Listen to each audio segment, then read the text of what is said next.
人人都说太阳是亮的，是暖的，我却不知道真正的亮究竟是什么意思。直到我遇见了你。世间悲喜，莫过于有情之生命。别人喜不喜欢我，我根本就不在乎，只要你愿意喜欢我，就够了。我萧凌此生独钟叶冰裳一人，此生不渝。真香。从你救我性命的那一刻起，我对你的心就从未变过。明夜，你有没有，哪怕只是一点点喜欢我？没有，从来都没有。其实你的那些山盟海誓，不过是因为情丝罢了。你我人妖殊途，我图的不过是你这张脸。无生无灭，无染无净，金绿尔等，便利爱增生死。我的存在，生便是为了你的死去。原来这一切的宿命轮回竟是如此。并非不可逆转，人无法选择自己的出身，却可以自行决定善恶。身为魔胎，非他之物，无罪而遭难，我心中怎能无愧？本就是属于我的厄运，就让我一人来承担好。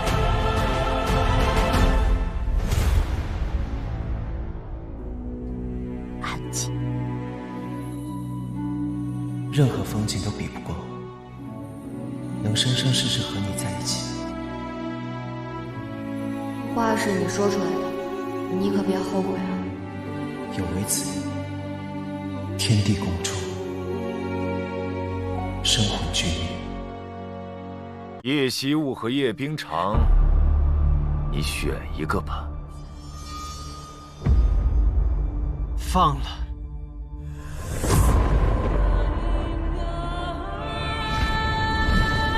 我出生于500年前的景国，我有一个妻子，她护过我，救过我，叫我爱人。那人是谁？自始至终都是你。前尘散尽，今生陌路，这便是你我该走的路。是你彻底改变了我，我学会了喜欢、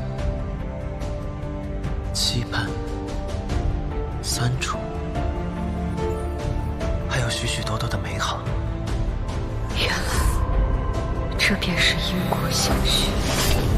看《长月烬明》的剧本的时候，他这个人物本身的一个设定就和我曾经接触到的角色完全不同，值得让演员去2次创作，然后去发挥的一个角色，我特别的有探索欲。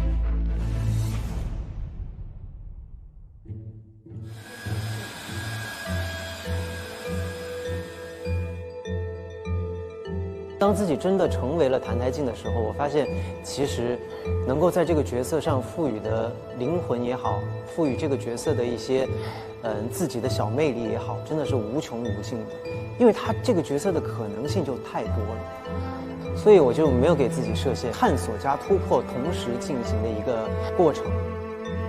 澹台烬呢，他是从质子到人间帝王，互相之间状态天差地别。质子时期有质子的隐忍，真窝囊啊，连反抗都不敢，狗都会咬人。有质子的这种伪装。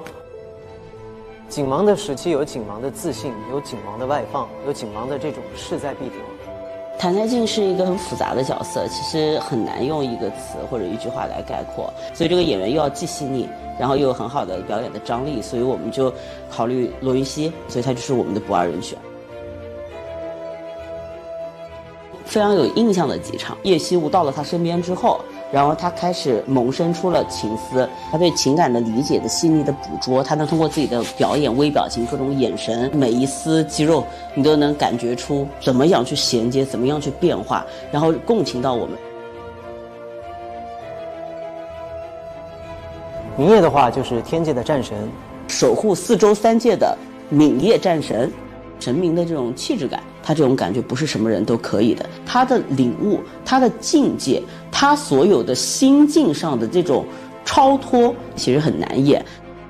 因缘际会，他被赵幽真人捡到了这个仙门，更加共情了3界众生所有的情感，变成了能够共情世间万物大爱的守护苍生的这么一个人。他是没有办法直接挣脱命运，去逃避命运，他只有直面命运，去成为魔神，才能超越魔神，斩断魔神的计划、魔神的阴谋。他不想做魔君，但是命运驱使他要做魔君，而且戏的这个过程很准确，把握着他自己要的地方。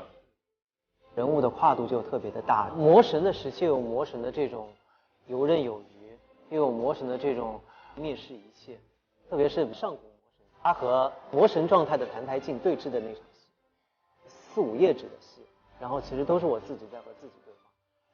吾唱出了同悲道，当这世上不再有侵夺2气之分，世上便再无罪孽，再无痛苦。我一人之死，可以阻止更多的死。所以这一天上古魔神的戏给我的印象是非常深刻的，难有意义。就是每一种状态，每一场戏都非常的重要。所以说，在这种高强度的工作下，你